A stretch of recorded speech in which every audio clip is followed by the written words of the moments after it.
Assalamualaikum dan salam sejahtera. Anda bersama saya Liza Hassan dalam Sinar PM 11 Disember. Cadangan gagasan perdana melibatkan Perikatan Nasional Barisan Nasional dan Gabungan Parti Sarawak yang disuarakan Setiausaha Agong Bersatu Datuk Hamzah Zainuddin hari ini mendapat pelbagai reaksi pemimpin negara. Naib Presiden UMNO Datuk Muhammad Khalid Nordin berkata sekiranya keadaan itu tidak berlaku, maka beliau menyarankan jawatan Perdana Menteri dipegang secara bergilir. Menurutnya, jika berlaku sebaliknya, maka parti politik mestilah memimpin. Bagi ahli Parlimen Padang Rengas, Datuk Seri Nazri Aziz dan Setiausaha Agong BN Tan Sri Anwar Musa pula, mereka bersetuju dengan penubuhan gagasan itu kerana sudah melihat kegagalan Kerajaan Pakatan Harapan dalam mentadbir negara.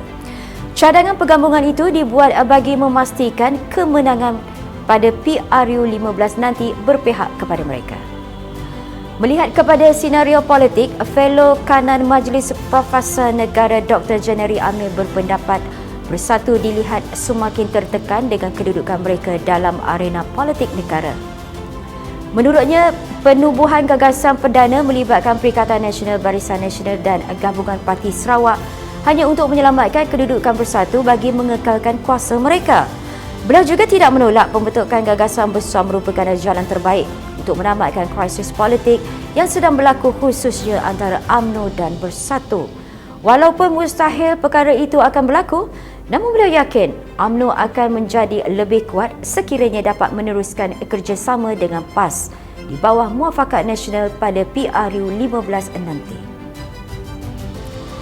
Ini pula pendapat veteran DAP Lim Kit Siang selepas Perikatan Nasional berjaya menubuhkan semula kerajaan negeri di Perak.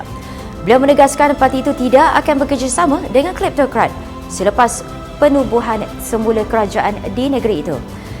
Menurutnya, DAP tidak akan bekerjasama dengan kleptokrat dan mereka yang menyalahgunakan kuasa untuk kepentingan peribadi. Beliau yakin krisis yang berlaku di Perak itu mungkin merupakan krisis politik terakhir pada tahun ini yang telah menyaksikan banyak krisis politik berlaku selepas langkah Sheraton pada Februari lalu. Kita beralih ke perkembangan semasa. Kadar pengangguran meningkat 0.1% kepada 4.7% pada Oktober berbanding bulan sebelumnya. Menurut Jabatan Perangkaan Malaysia, terdapat 748,000 penganggur pada Oktober 2020, iaitu 1.5% lebih tinggi berbanding bulan yang sama pada tahun lalu. Kadar pengangguran mencapai 53% pada bulan Mei sebelum turun menjadi 4.6% pada September. Menurut DOSM, pekerjaan di sektor pembinaan mencatat peningkatan, sementara sektor pertanian, pembuatan dan pelombongan serta penggalian mencatat penurunan.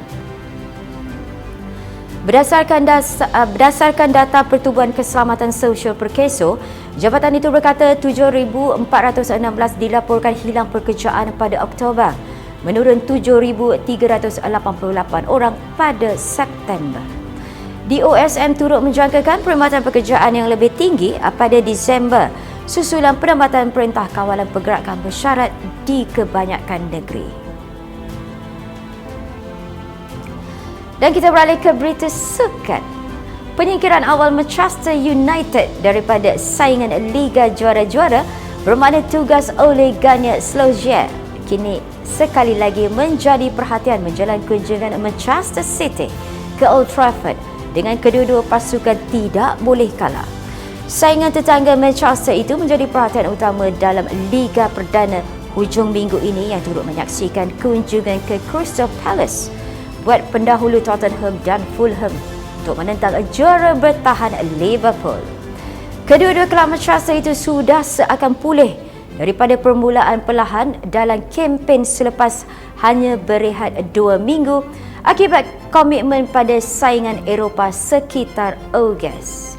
Skuad Solskjaer yang melalui 4 kemenangan Liga berturut-turut dan mendakwa mereka sedang mencari gelaran Liga pertama sejak persaraan Alex Ferguson pada 2013.